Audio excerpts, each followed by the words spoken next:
Every bizarre 2000s MTV reality show explained. Pimp My Ride. You're 16. Your 1988 Civic has a cracked windshield, 3 mismatched hubcaps, and an interior that reeks like a gym locker fermented in Arizona heat. Then, Exhibit shows up at your front door. Pimp My Ride debuted in 2004 and ran 6 seasons.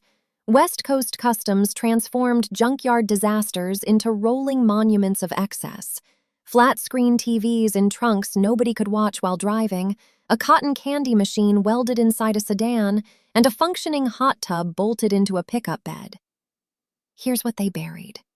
Multiple contestants later revealed producers stripped the wildest modifications right after filming wrapped. One participant said his car broke down repeatedly and became essentially undrivable. The before states were staged too. Crews reportedly slashed upholstery and scattered garbage to make vehicles look worse on camera. The cars were never the point. The spectacle was. Room raiders. 3 strangers let a potential date ransack their bedrooms while they sat handcuffed in a van watching on a monitor. That was the pitch. That got greenlit. Room raiders ran from 2004 to 2006 and became appointment television for a generation of teenagers suddenly very concerned about what lived under their beds.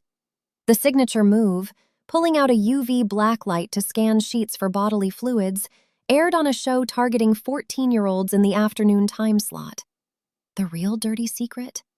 Production planted items in rooms for maximum reaction. That horrifying object found under someone's mattress? Placed there by a segment producer who thought it would play well on camera. You believed every second of it. We all did. Next! A bus pulls up. 5 people step off one by one. You go on exactly 1 date with each, until you shout, "Next!" and the rejected person walks back to the bus while the narrator reads their most humiliating personal fact out loud. Next debuted in 2005 and ran 5 seasons. Contestants earned $1 for every minute they survived the date. Most earned under $3. The fastest rejection in the show's run? 7 seconds. Someone stepped off the bus, said hello, and got sent right back on. Nearly every contestant later confirmed it was heavily produced. Those devastating fun facts, Brad once cried during a haircut, were often fabricated by writers optimizing for maximum humiliation per second of airtime. Date my mom. Instead of meeting 3 potential partners, you date their mothers. Based on which mom you liked best, you pick the child, sight unseen. Date My Mom ran from 2004 to 2006 on logic that would make a licensed therapist physically recoil. You'd spend an afternoon in a park with someone's 52-year-old mother, evaluate her personality, and decide if you wanted to date her kid based entirely on vibes and hereditary guesswork. The darkest running gag? Contestants consistently seemed more attracted to the moms than to whoever they actually chose. Multiple episodes ended with the picker looking visibly disappointed upon finally seeing their selection. It somehow lasted 3 seasons. Parental control. Your parents despise your significant other. They tell them this directly, to their face, on camera. Then each parent picks a replacement date, and you go on both while your current partner sits on the couch with your mom and dad, trading insults for 30 minutes of network television. Parental Control premiered in 2006 and was engineered for maximum domestic destruction. Watching a middle-aged father call his daughter's boyfriend a waste of hair gel at 4 p.m. on a Tuesday became appointment viewing for every latchkey kid in America. Almost everything was fabricated. Couples were often just friends. Parents were coached on insults. Outcomes were predetermined before cameras rolled. None of it mattered. You watched every episode after school and never questioned a single frame. Dismissed. 2 rivals go on a date with the same person at the same time, same table, competing for romantic attention in real time while the other watches them try. Dismissed premiered in 2001 and ran 3 seasons of pure social Darwinism compressed into 22-minute episodes. The picker could issue dismissal cards, temporary timeouts that banished one competitor while the other got solo time, fully aware their rival stood 15 feet away, seething. What made it uniquely cruel was the geometry. 3 people at a restaurant, 2 of them desperate, 1 holding all the power. This was a behavioral psychology experiment disguised as a dating show, and it never once acknowledged how fundamentally unhinged it was to watch humans compete for affection like gladiators at an Applebee's. A shot at love with Tila Tequila.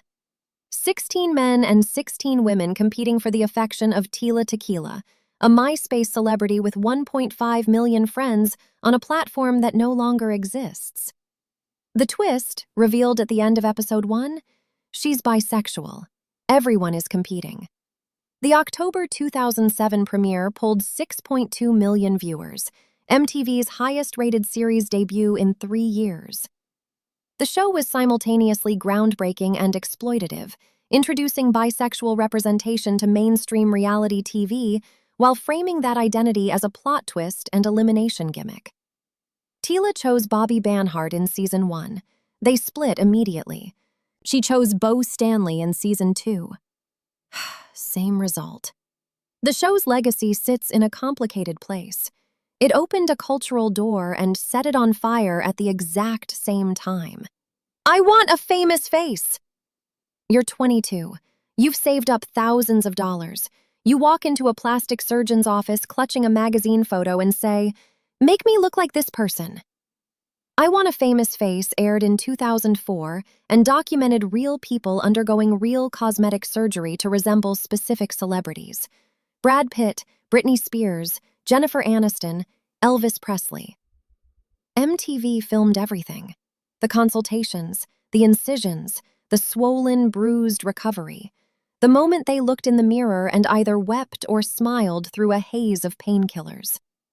The American Society of Plastic Surgeons publicly condemned the show for glamorizing elective surgery to a young audience. No psychological screenings were shown on camera. No long-term follow-ups ever aired.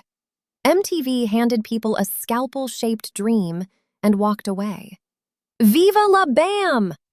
Bam Margera gets an MTV production budget and contractual permission to do literally whatever he wants.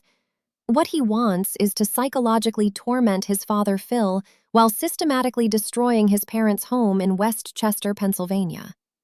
Viva la Bam ran from 2003 to 2005 across 5 seasons. Each episode had a mission: build a skate park in the living room, flood the first floor, release alligators into the kitchen, remove a load-bearing wall for content. Phil and April Margera's house was renovated, demolished, and rebuilt so many times it barely qualified as a permanent structure. What's haunting in hindsight is the trajectory afterward. Bam's well-documented battles with addiction and mental health make rewatching the gleeful destruction feel less like comedy and more like watching a fuse burn towards something nobody thought to stop. Fear. Picture this. You're locked inside Eastern State Penitentiary at 2 a.m, alone. No crew anywhere near you. Just a night vision camera strapped to your chest and MTV producers feeding instructions through a radio earpiece, directing you deeper into pitch-black corridors while your friends watch your thermal outline on monitors from a van parked outside. Fear premiered in 2000 and was MTV's attempt at genuine psychological horror in reality format. Contestants completed dares in reportedly haunted locations: abandoned prisons, shuttered psychiatric facilities, decommissioned military bunkers. No eliminations, no real prize money, just pure endurance filmed in green-tinted darkness. What separated Fear from everything else on this list? Nothing was softened. Contestants had documented panic attacks on camera. Multiple people ripped off their equipment mid-episode and refused to continue. At least one participant reportedly sought professional counseling after filming wrapped. MTV aired 2 seasons, then quietly killed the show. Proof that even the network that built its empire on pushing every boundary eventually found one it wouldn't cross a third time.